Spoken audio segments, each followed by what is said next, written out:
On est avec Jérémy. Salut. Bonjour. Bienvenue. Merci. Jérémy, tu es un lecteur qui est venu manger entre midi et 2. C'est ça. Et j'ai vu ton tatouage qui est une peau de banane. Est-ce que tu Oui. peux le montrer? Je me suis dit, tiens, si on faisait un street tattoo, parce que quand même c'est fou. Une peau de banane et c'est parti.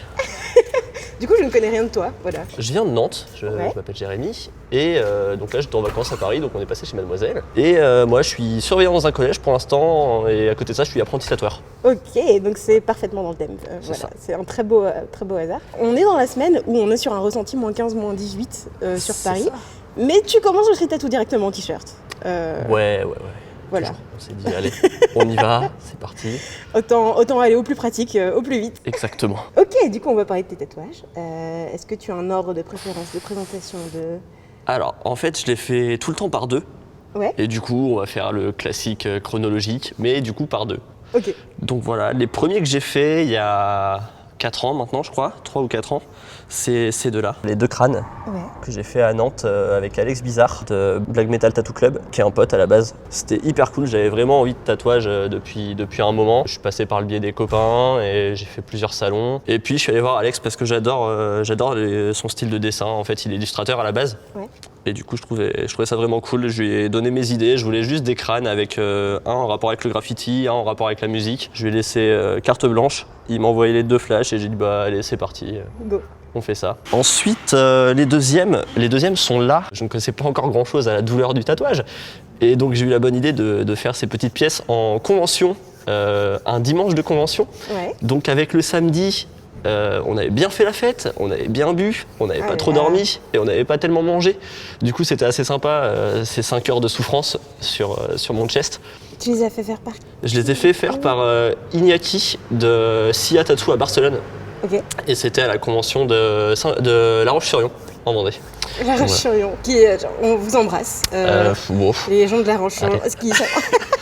ça reste la Vendée, mais salut la Vendée quand même. Allez. Et du coup, j'ai dit à Iñaki, bah ok, j'aime bien les fleurs que tu dessines. Est-ce que tu accepterais de me faire 2 roses avec des os autour? Et du coup, il m'a dit ouais, repasse tout à l'heure. Je te fais ça. Il m'a fait le dessin. Je suis repassé. J'ai dit ok, c'est parti. Et après, j'ai souffert. C'était cool. Ensuite, après ces 2 roses, j'ai enchaîné avec la petite banane de Mario et la petite bobombe, qui sont en fait des flashs que j'ai fait lors d'un walk-in, une soirée flash, dans un salon qui s'appelle Jen Sailor Tattoo à Pornic, avec un tatoueur qui s'appelle Saroudani et qui vient d'ouvrir, qui a ouvert maintenant il y a 1 an et demi à Lyon. Un salon qui s'appelle Peau Neuf Tattoo. Et voilà, il est hyper sympa et du coup on avait bien déliré et il m'a fait ces 2 petits flashs, plutôt content. J'ai tout le temps laissé libre cours au tatoueur, voilà, je fais vraiment ça pour le côté artistique aussi de la chose, donc j'aime bien aller voir un tatoueur pour son style de dessin et pour ce qu'il fait, même si je dois lui donner mes idées, je veux vraiment que ce soit lui qui fasse le dessin, quoi. Donc tu t'imaginerais jamais venir avec un dessin déjà fait et... Je l'ai fait aussi pour certains, mais je vais quand même voir un tatoueur, je sais que ça collera à son style et je sais que ça lui plaira et qu'il n'aura pas forcément besoin de modifier, ou alors qu'il va le modifier mais que ça va vraiment être dans la lignée de ce que je pensais. D'accord. Ensuite, après ces 2 petits-là, on a enchaîné avec Tom Lorty, un tatoueur québécois qui tatoue à Panthère Noire au Québec, qui m'a fait les 2 triangles qui sont là. Et là, pour le coup, c'est pareil, lui, il fait du traditionnel. Et je lui ai dit, vraiment, je veux 2 triangles, un dans un sens, un dans l'autre, fais-toi plaisir. Et il était en guest, en fait, dans un salon de potes à moi à Nantes qui s'appelle Corpus Memory. Et en gros, ça symbolise ma famille. Donc c'est le petit tatouage un peu mignon, tout ça, coucou papa maman. Sur ce triangle, on a les 2 pointes ici qui symboliseraient mes parents, avec en bas moi et du coup tout ce qu'ils ont pu m'apporter, tout ça, voilà. Et en fait là à l'inverse, ce serait moi et mes 2 petits frères, les 2 autres pointes, avec pareil la transmission et tout, c'est trop mignon, c'est trop bien. Donc voilà, coucou tout le monde. Donc c'est la première fois que tu parles de signification là. Ouais, bah vraiment les 2 crânes c'était le graffiti et la musique, qui sont 2 passions. Ouais. Après, la banane et la bobombe, clairement, on est sur 2 flashs, c'est parti. Et les 2 roses, c'était, pareil, la beauté, le côté artistique et le dessin de l'artiste aussi, vraiment. Après ça, je suis retourné voir Alex Bizarre à Nantes, et je me suis ramené avec mes deux lignes que j'avais dessinées. Et je lui ai dit, voilà, je veux une fourchette et une basse, une guitare, une basse, pour l'amour de la musique et l'amour de la nourriture. Et la nourriture, c'est quand même la vie. Oui. Et du coup, il m'a fait ces belles lignes qui viennent se terminer jusqu'à mes poignets. Et il a vraiment fait ça beaucoup trop bien. Merci Alex, encore merci. Parce qu'il travaille vraiment trop bien et On a fait ça en, je sais pas, une demi-heure max par pièce, quoi. Et il a fait vraiment des super lignes. Donc c'était vraiment cool, ça. Ensuite, qu'est-ce que j'ai fait? Si, en fait, ça fait maintenant 4 ans que je suis bénévole à la convention de tatouage de Nantes. Ouais. Et du coup, ça me permet de faire pas mal de réseaux et de rencontrer les tatoueurs et de passer du temps avec eux. Et au détour d'une soirée, j'ai passé du temps avec les gars de Art on Tattoo. Dans le sud, en fait, ils ont 3 boutiques autour de Montpellier. Et en fait, à la fin de cette soirée, il n'y avait plus grand chose à boire. Et j'ai réussi à leur trouver un truc. Et du coup Steph m'a dit ouais, passe au stand demain matin et puis je te ferai un moustique. Parce qu'on avait pas mal rigolé sur ces flash moustiques dans la journée. Et du coup, je me retrouve avec un moustique sur le bras. Donc voilà, petit moustique. Très belle réa, merci Steph, c'était cool. Du coup, j'ai dû faire la symétrie après, par la suite. Et en fait, j'ai fait ce petit carambar qui est, attention, signification. C'était pour l'anniversaire de ma grand-mère. J'ai fait un petit carambar parce que quand j'étais petit, elle me filait tout le temps des carambars. Et du coup, je l'appelais Mamie Carambar. Et du coup, vu que c'était son anniv et que j'avais envie de me faire tatouer, je me suis fait un petit carambar. Voilà. Et du coup, tu lui as... Comment elle l'a pris, elle? Elle a adoré, elle était morte de rire, c'était hyper cool. Dans ta famille, les gens sont ouverts au tatouage? Ils sont ouverts au tatouage, ils sont pas tatoués. Ouais. Voilà, je suis le tatoué de ma famille pour l'instant. Il y a mon frère aussi qui commence à s'y mettre pas mal là, mais donc voilà, ils sont assez ouverts à ça en fait, ça leur pose pas de problème. Au début c'était ah oui c'est joli mais t'en feras pas partout, et puis bon maintenant ils ont compris et du coup ils font avec quoi. Ils vivent ça plutôt bien donc c'est cool. Ouais. Du coup ce petit carambar je l'ai fait avec Fred de Beach Ton Corps, qui est en fait la patronne du salon où je bosse, où je suis apprenti. D'accord. Et c'était un peu ma clé d'entrée au salon, genre je suis allé la voir avec mes dessins, elle avait bien aimé, mais en même temps elle avait pas trop la place de me prendre, pas le temps et tout ça. Du coup je lui ai dit ah, vas-y fais-moi un tatouage, hop on discute, et puis petit à petit je me suis mis à dessiner avec elle, et puis elle m'a dit ok bon bah vas-y tu peux rester, c'est cool quand même. Et du coup voilà, ça fait 1 an que je bosse là-bas, donc c'est plutôt cool. Et ben tant qu'on est avec Fred, ensuite elle m'a fait quand on s'ennuyait un jour au salon, voilà. Pour l'histoire un peu, voilà. Un peu folle. Attention. Elle m'a fait ce donut et cette part de pizza. Parce qu'on aime toujours la Parce que la nourriture quoi. Voilà, on en revient toujours à ça. Que j'avais dessiné vite fait et du coup elle m'a tatoué dans la foulée. Et pendant la même session, elle m'a fait ce tatouage là, qui est la signature du bassiste Flea des Red Hot Chili Peppers, qui est un peu mon groupe de cœur. Et du coup, voilà, je lui ai dit vas-y, on envoie ça aussi. On a un peu galéré avec l'aiguille et du coup il faudra qu'on le repasse parce que tout n'a pas pris correctement. Ouais. Qui est un peu grisâtre par endroits. Mais du coup, en le repassant, ça devrait être bon.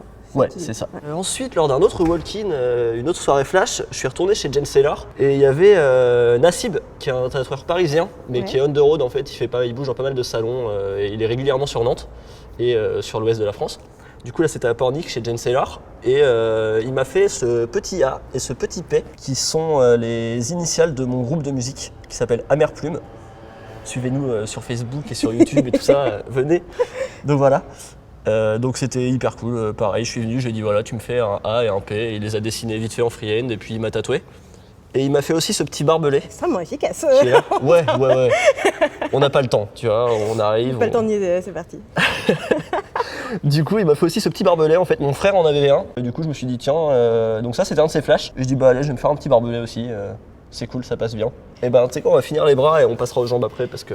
quitte à avoir froid d'un coup, on fera ça. Ok. J'ai fait à la dernière convention de Nantes, là au mois d'octobre, j'ai fait cette petite pièce avec Harry Robbins de Death's Loco Tattoo à Brighton, je crois. Et du coup, il était là sur la conve et en fait, on a pas mal discuté et il est venu avec des flashs de linogravure. En fait, c'est lui-même qui les prépare. Alors, je suis newbie, je sais pas ce que c'est de la linogravure. Ça consiste à creuser vraiment dans un médium. Ouais. Ensuite, du coup, tu fais tes dessins en creusant. Après, tu appliques ton encre. D'accord, oui. Et puis, tu viens apposer tes feuilles dessus pour imprimer. Et donc, voilà, il avait plusieurs formes, des losanges, des ronds et tout. Et je lui ai dit, bah, si t'as le temps dans le week-end, tu m'en feras un petit. Et donc, voilà. Et c'était hyper cool, hyper sympa aussi. On a super bien discuté. Et par la suite, il fallait faire la symétrie. Je suis allé voir Fab Sévrage à la convention de Saint-Gilles-Croix-de-Vie. Fab Sévrage qui tatoue sur Paris chez les Derniers Trappeurs. Ça c'est un de ses flashs aussi, je suis allé sur son stand, il y avait ça avec plein d'autres flashs et une petite fleur avec un petit crâne au milieu, toujours les fleurs, les os et les crânes. On y revient. Pourquoi la symétrie ? Excellente question. Pourquoi la symétrie ? Excellente question, ouais, je me demande aussi. Je sais pas, en fait j'ai commencé vraiment cette espèce de dualité tout le temps, je ne sais pas pourquoi. Et du coup j'ai commencé par ça, par mes 2 premières pièces. Et je me suis dit, ah ouais, en fait, c'est bien une de chaque côté, tout le temps, on peut faire des trucs similaires, mais pas tout à fait identiques. Et du coup, je suis resté sur ça, quoi, vraiment jouer sur la symétrie tout le temps. Et je trouve que ça fonctionne plutôt bien en fait. Ça permet de mettre des pièces un peu originales et tout, c'est assez cool. Là, tant qu'on est sur les bras, on va passer aux 2 derniers que j'ai fait à la convention de Vannes il y a 3 semaines. Ce petit hamburger bombe de peinture par le guide tatou du sanctuaire à Nantes, qui est tout frais encore, ouais. Qui m'a fait ça, pareil, on a passé pas mal de temps sur la convention et puis du coup, je suis allé le voir, je lui ai dit ouais, si t'as le temps, fais-moi un tatouage. On a improvisé selon un de ses dessins, en fait, il a déjà dessiné le hamburger et du coup, je lui ai dit vas-y, rajoute-moi un caps par-dessus et puis il a fait ça rapidement, il m'a tatoué dans la foulée. Et c'est nickel, c'est trop bien, je suis trop content. Ah d'accord, ok, d'accord. C'est un caps comme une bombe de peinture. C'est le dessus d'une bombe de peinture, ok. Je n'avais pas du tout le mot caps, voilà, je t'avouerai. Et la symétrie avec Artistique, qui tatoue à Paris aussi, qui tatoue au salon Chromatique et qui m'a fait une petite Vans en néotrad parce que je suis un gros Vans addict. C'est un problème. J'ai 25 paires de Vans à la maison. Ah oui. Voilà, okay. Je me disais pourquoi c'est un problème, vraiment les gens ont des passions, faut pas juger, mais enfin je juge pas non plus, hein, mais non mais voilà, écoute, la nourriture et les chaussures. La nourriture et les chaussures. Des problèmes de ma vie. Très belle ligne édito. Écoute, voilà, ça me va. Je prends. Et donc voilà, du coup j'ai vu ce petit flash Vans et je lui ai dit bon bah ok parfait, c'est pour moi quoi. Ouais. Et pareil, il me l'a fait dès le lendemain de la convention. Il t'a appelé. C'était parfait. Du coup, t'en as aussi sur les jambes. Oui, en effet. Du coup, j'ai fait d'abord les jambes. J'ai attaqué par le petit chat que j'ai sur le mollet qui attend encore sa symétrie. Qui a été fait par Fred aussi de Beach Ton Corps, du salon où je bosse. Du coup, c'est pour ça on fera la symétrie quand on aura le temps. Tout ça. Et on prend le temps. Un petit chat qui louche, qui s'appelle Con de chat, parce que j'aime bien dire con de chat, c'est cool. Et donc voilà. Donc en fait, Fred, elle avait une cliente qui venait pour se tatouer des chats sur le bras. Et elle s'est dit, oh tiens, mais les poils de chat, comment je vais les faire faut que je m'entraîne, donne ta jambe. Et j'ai dit, non, tu vas pas me tatouer un chat quand même. Si, vas-y, je te fais un chat et tout. Et j'ai dit, bon, ok, mais tu fais un chat qui louche alors, comme ça, ce sera drôle. Et puis on l'appelle con de chat. Et donc voilà comment je me retrouve avec un chat tatoué sur la jambe. Les expériences. Ensuite, à la dernière convention de Nantes en octobre, lorsque je me suis fait tatouer par Harry Robbins, j'ai passé pas mal de temps avec Landroginette, qui est une artiste que j'adore vraiment. J'adore tout ce qu'elle fait. Et qui tatouait sur Liège. Et qui se déplace à Nantes, là, qui va venir être résidente à Nantes au sanctuaire. Et ça, c'est un peu la meilleure nouvelle de l'année. On va pas se mentir. Et donc du coup, pour ceux qui suivent son travail, elle a pas mal proposé un flash en fin d'année dernière qui était « Sois belle et tais-toi ». Et en fait, le « belle et tais » était rayé pour que ça fasse « Sois toi ». Et du coup, c'est un flash qu'elle a proposé de tatouer sur toutes les personnes qui le voulaient. Ouais. Et en gros, l'expérience, c'était de se faire tatouer ce flash et ensuite de lui envoyer un petit texte du pourquoi on s'est fait faire ce flash, pourquoi ça nous touche. Ouais. Et donc, elle l'est publié avec les photos. Trop cool. Et du coup, j'ai trouvé l'expérience vraiment trop bien. Je trouvais que ça me parlait, ce flash. Je sais pas pourquoi, je trouve que c'est du coup, c'est important aussi. Je trouve qu'il faudrait qu'il y ait plus d'hommes qui se fassent ce tatouage et tout, enfin vraiment c'est un message à faire passer quoi et j'étais touché par ça. Donc je suis allé la voir et pareil encore une fois je lui ai dit est-ce que tu aurais du temps sur la conve pour me le faire et elle m'a dit bah ouais, pas de souci, tu passes tout à l'heure, dès que j'ai un créneau de libre je te le fais et tout ça et donc ça s'est fait directement et c'était hyper cool. Trop cool. Donc je suis content. Et ensuite j'ai un pote apprenti à Rennes qui s'appelle Ose Tattoo qui est apprenti au salon Calavera. Le salon de Sylvain C'est Bien à Rennes et qui m'a fait un petit flash, une petite rose, encore une fleur donc pour bosser, pour s'entraîner, ouais c'est ça. Donc il m'a fait une rose sur la cuisse droite, hyper cool, trop bien, une bonne après-midi aussi. Et du coup je me suis dit en face merde il faut mettre quelque chose quand même, non et du coup c'est ce qu'on avait dit bordel. La dernière fois que j'étais au salon je m'ennuyais parce qu'il n'y avait pas de clients, je suis monté et je me suis fait une rose sur l'autre jambe. Donc voilà, je me retrouve avec mes 2 roses en symétrie sur les cuisses. Et puis on a fait le tour. Et on a fait le tour. Du coup, t'es apprenti tatoueur. Oui, c'est ça. Et tu te fais tatouer. Est-ce que ça a changé quelque chose à ton rapport au tatouage, de tatouer des gens ? Tu te rends compte un peu plus de... Enfin en fait quand t'es déjà tatoué avant, tu connais un peu la douleur. Ouais. Mais du coup, t'apprends vite que en fait, le tatouage ça se fait dans la douleur quoi. Donc il faut quand même pas avoir peur d'appuyer pour que ça prenne et puis il faut y aller quoi, mais je sais pas, t'as quand même un peu de bienveillance. Après je pense que tous les tatoueurs ont ça, sinon ça devient vite du masochisme, mais non je sais pas, du coup c'est vraiment beaucoup de réseaux avec les copains et ça permet toujours de rencontrer plus de monde, donc ça c'est cool. Ouais. Et en fait, en tant qu'apprenti, tu te retrouves vite avec des tatouages un peu partout et souvent un peu débiles parce que bon, bah, quand t'as le temps, tu te fais un truc et tout. Et... Ouais. Donc voilà, c'est plus ça qui change, je pense. Quand t'as commencé, t'avais déjà un pote qui était tatoueur. Ouais. Est-ce que c'est comme ça que t'es tombé dans le tatouage? Du coup, c'est un milieu qui me plaisait beaucoup. Je lisais beaucoup de magazines là-dessus. Ouais. Et par le biais des cultures BMX et musicales et tout ça dont je fais partie, c'était un milieu qui se retrouvait tout le temps en fait. Je voyais tout le temps des images de gens tatoués, j'avais tout le temps ça en tête. Et je dessinais depuis un moment. Et ensuite, je suis rentré en tant que bénévole à la Convention de Nantes. Et Ok. c'est par là que j'ai commencé vraiment à rencontrer plus de tatoueurs et à devenir pote avec eux. Et là, ça s'est fait naturellement, quoi. J'ai recherché d'autres potes dans ce milieu et ainsi de suite. Et ils m'ont tatoué. Ouais. Et puis, de fil en aiguille, je me suis retrouvé dans un salon. Ben merci beaucoup. Où est-ce qu'on peut te retrouver du coup? Alors, vous pouvez aller sur mon Instagram qui est skull_BTK. Voilà, comme Beach Ton Corps, là où je travaille à Saint-Nazaire, à côté de Nantes. Du coup, venez, n'hésitez pas, passez pour les vacances, venez, on boit du thé, on discute, on écoute de la musique, on rigole bien. Et on fait des tatouages pas chers et c'est cool. Retrouvez tous les liens dans la description, évidemment. Et ben merci beaucoup. Et bah de rien. C'était Merci super. à toi. J'espère que tu ne vas pas être malade pendant 3 semaines à cause de moi. Ben, Voilà. sache que ce sera de ta faute. Ben un peu, mais en même temps t'es t'entendais. consentant. Donc voilà. C'est vrai. Merci beaucoup, à bientôt. Merci. Salut. Quoi? Tu as apprécié cette vidéo? Je parle dans ma main, pas du tout un téléphone. Abonne-toi sur le bouton abonner ou mets un pouce sur le bouton pouce ou mets un commentaire dans le bouton commentaire. Y a pas de bouton commentaire. Arrête.